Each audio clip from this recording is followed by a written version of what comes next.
네, 여러분 안녕하세요. 뉴스입니다. 한 주를 시작하는 월요일, 윤석열의 지지율이 날개 없는 추락을 하고 있다는 반가운 소식이 있었습니다. 이미 충분히 예상했던 일들이죠. 한국사회여론연구소가 TBS 의뢰로 조사한 이번 결과에서는 윤석열이 국정수행을 잘하고 있다는 응답이 34.5%였고 못하고 있다는 응답이 60.8%로 나타났습니다. 이 정도면 시작부터 취임덕이 확실해 보입니다. 또한 리얼미터 조사에서는 잘한다는 응답이 37%, 그리고 못한다는 응답이 57%로 나타났습니다. 갈수록 긍정평가보다 부정평가의 속도가 가파르게 상승하고 있는 부분은 국민들께서 2달 지켜보니 더 이상 지켜볼 필요도 없다는 것을 평가한 것이라 보여집니다.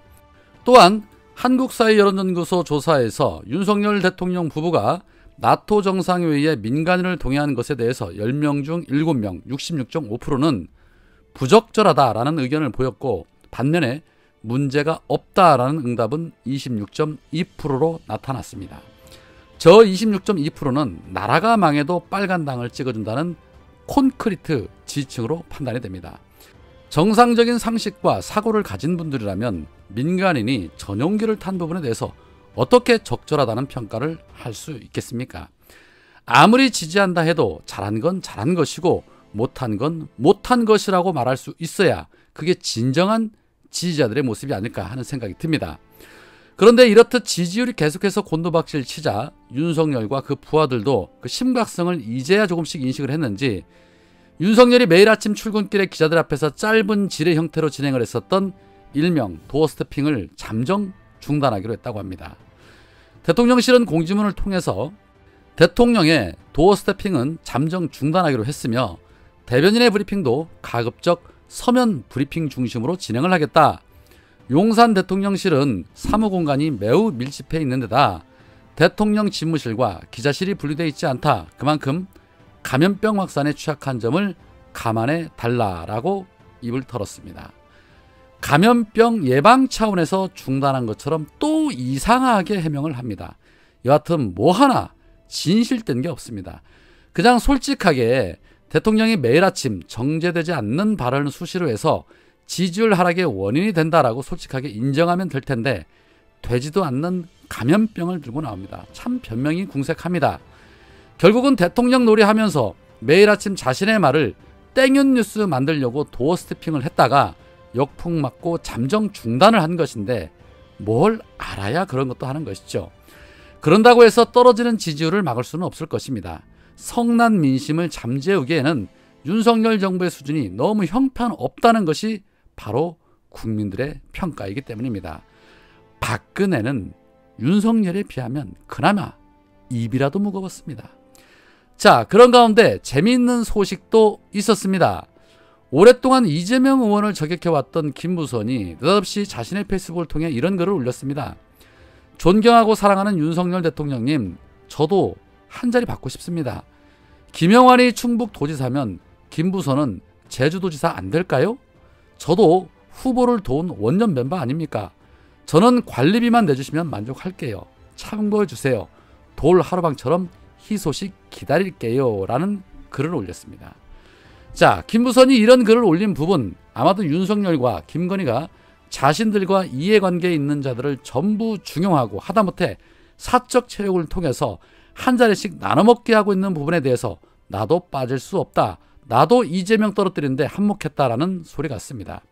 물론 김부선 이야기 대꾸할 가치가 없기는 하지만 윤석열 입장에서는 당연히 인사치레를 해야 맞는 것이 아닐까 생각합니다. 김부선 때문에 등 돌린 사람들이 적지 않을 테니 김부선에게 뭐라도 한 자리 줘야 하는 것이 맞다라는 생각이 듭니다. 윤석열식 인사가 다 그런 인사 아니었습니까? 김부선이 오죽하면 이렇듯 조롱의 메시지를 냈겠습니까? 커바나 컨텐츠 직원을 국가에서 채용했으니 그들은 공무원이 된 것입니다. 김건희의 몸종을 왜 국민 세금으로 줘야 하는지 사실 국민들은 납득할 수가 없습니다.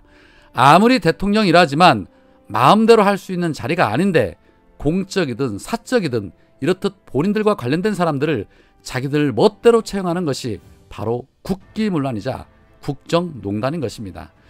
지지율이 곤두박질 치고 있는 부분에 이런 부분들이 상당한 영향을 끼치고 있는 것이죠. 그런데 이런 부분에 대해 반성이나 사과할 기미는 보이지 않고 오히려 적반하장격으로 자신들을 비판하는 언론사에 대해서는 책임을 묻겠다는 식으로 나오고 있는 것이 바로 윤석열 정부입니다. 얼마 전 MBC 유튜브 썸네일에 김건희 또 사고쳤다라는 문구가 사용이 됐는데, 이 문구가 김건희의 인권을 침해한 것인지 조사해달라는 진정이 인권위에 접수가 됐다고 합니다. 국임당 출신 이종배 서울시 의원이 인권위 앞에서 기자회견을 열고, MBC는 유튜브 채널에서 김건희 또 사고쳤다, 비선 논란, 김건희 국고손실죄로 처벌 등의 왜곡 날조된 허위 문구를 삽입했다, 관련자 징계와 인권교육을 받을 것을 권고해달라라고 인권위에 요구를 했습니다. 글쎄요, 국민들이 보기에는 전혀 문제될 것이 없어 보이고 사실을 말하는 것 같은데 왜 저렇게 김건희에 대해서만큼은 저들은 과민 반응을 보일까 싶습니다. 민간인이 대통령 전용기를 타고 온 거 사고친 거 맞습니다. 자, 그리고 이종배 서울시 의원, 어디서 많이 들어본 이름이죠? 네, 그렇습니다.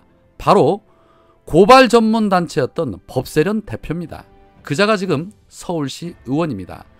비례대표 4번을 배정받고 서울시 의원이 됐습니다. 이제는 시민단체가 아닌 서울시 의원으로 활동을 하면서 윤석열과 김건희에게 충성을 다하고 있는 것입니다. 김건희의 말처럼 보수가 챙겨주는 건 역시 확실한 듯합니다. 윤석열한테 그만큼 충성했으니 시의원까지 국임당에서 밀어준 것입니다. 여기서 한 발짝 돌아가면 다음 총선에 행여 국회의원 비례대표로 나오는 것은 아닐는지 모르겠습니다. 오래 가면 갈수록 나라 곳곳에서 썩은 내가 진동할 것입니다. 그러기 전에 조기 방역을 해야 하지 않을까 생각합니다.